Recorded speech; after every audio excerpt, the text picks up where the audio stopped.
राजा के यहाँ बुद्ध का जन्म हुआ। पिता ने ज्योतिषियों को बुलाकर भविष्य पूछा।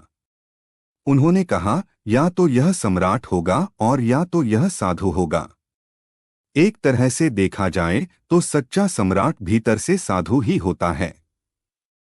जब ज्योतिषियों की भविष्यवाणी राजा ने सुनी तो वे घबरा गए कि मेरा बेटा साधु हो जाए।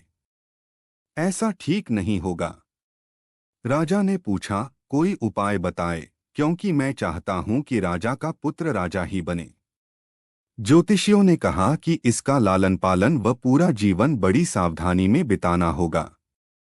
अर्थात आपका पुत्र सिद्धार्थ कभी किसी बूढ़े व्यक्ति को न देखे, कभी किसी बीमार व्यक्ति को न देखे और कभी किसी मरे हुए व्यक्ति को न देखे। जब तक ऐसा होगा तब तक वे राजा ही बने रहेंगे, अगर ऐसा नहीं हुआ तो वे साधु बन जाएंगे। राजा शुद्धोधन ने अपने पुत्र सिद्धार्थ के लिए बढ़िया से बढ़िया, बड़े बड़े महल, अच्छे से अच्छा भोजन, दास दासियां और खाने पीने के सामान आदि वस्तुओं के ढेर लगा दिए। पिता ने पुत्र को सुख सुविधाओं में इतना उलझा दिया कि उसे बाहर का संसार याद ही नहीं आया। शुद्धोधन ने समझ लिया कि अब इतने सुखों के आगे साधु बनने का प्रश्न ही उपस्थित नहीं होता। वे निश्चित हो गए। राजा शुद्धोधन ने बिल्कुल पक्की व्यवस्था कर रखी थी कि उनका पुत्र सिद्धार्थ जीवन में कभी भी वृद्ध, बीमार और मृतक व्यक्ति को देख न सके, क्योंकि वे अपने पुत्र को खोना नहीं चाहते थे।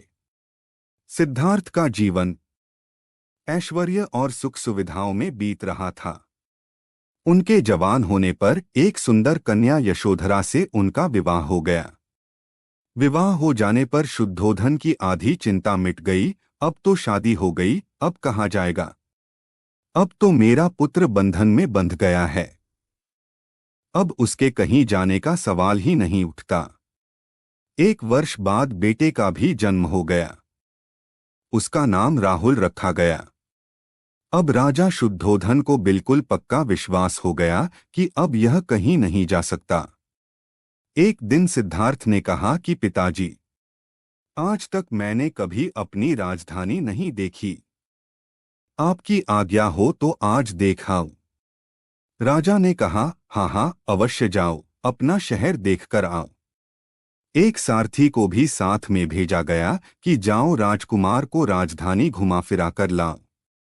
फिर भी राजा ने चाकचौबंद इंतजाम कर रखा था कि कहीं चूक न हो जाए।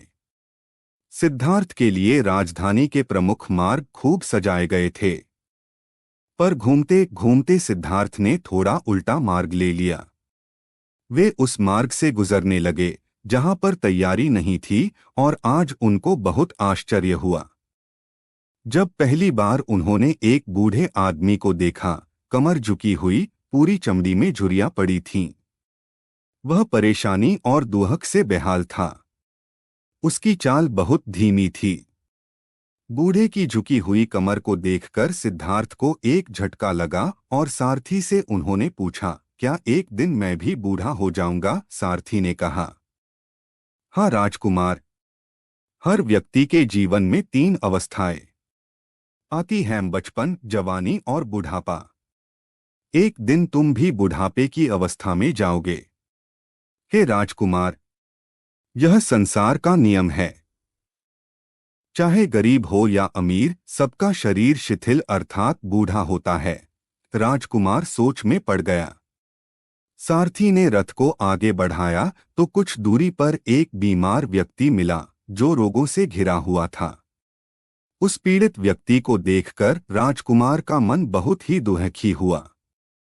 राजकुमार ने पूछा, इसको क्या हुआ है? सारथी ने कहा, यह व्यक्ति बीमार है, इसलिए यह कराह रहा है।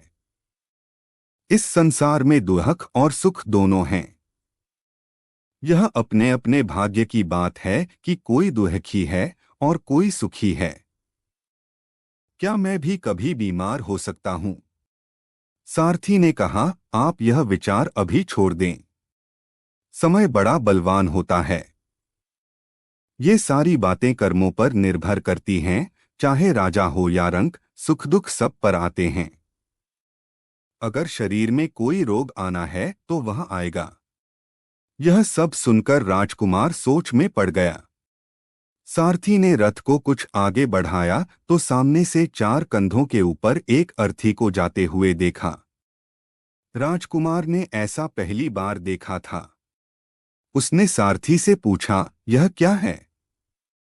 यह आदमी मर गया है। यह मुर्दा है।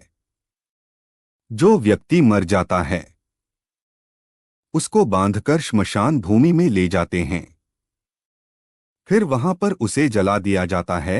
राजकुमार ने कहा, क्या सबको मरना पड़ता है? हाँ, सबको मरना पड़ता है।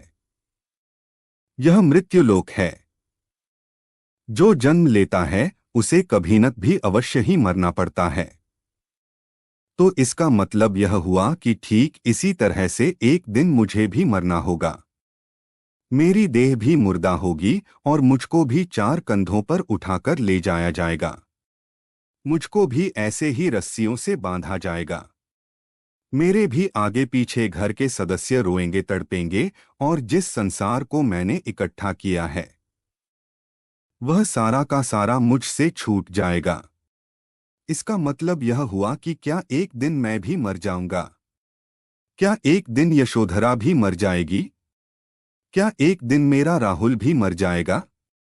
सारथी ने कहा, हाँ राजकुमार, एक दिन मैं भी मरूंगा, आप भी मरेंगे, यशोधरा भी मरेंगी और राहुल भी मरेगा, क्योंकि यह सब मरने के लिए ही पैदा होते हैं। उस रात सिद्धार्थ सो न सके। सोचने लगे कि क्या संसार में इतना दुहक है, रोग है, बुढ़ापा है, और ऐसे में मैं खा पी कर कैसे जी सकता हूँ? नहीं नहीं, ऐसा मुझसे नहीं हो सकता। मुझे खोजना होगा उस तत्व को जो दुहक, पीड़ा और शोक से रहित हो, जो भय, भ्रम और भूल से परे हो, जो अनंत आनंद से भरा हो, जिसे पाकर फिर और कुछ पाने की इच्छा न हो। सिद्धार्थ वैराग्य के शिखर तक पहुंच चुके थे। बस उसी रात को उन्होंने घर छोड़ दिया। सारथी से कहा कि नगर की सीमा से दूर ले चलो। नगर के बाहर पहुंचकर सारथी को लौटा दिया। फिर कई दिनों तक वन में चलते गए। एक घने पीपल के वृक्ष के नीचे आसन लगाकर ध्यान में लीन हो गए।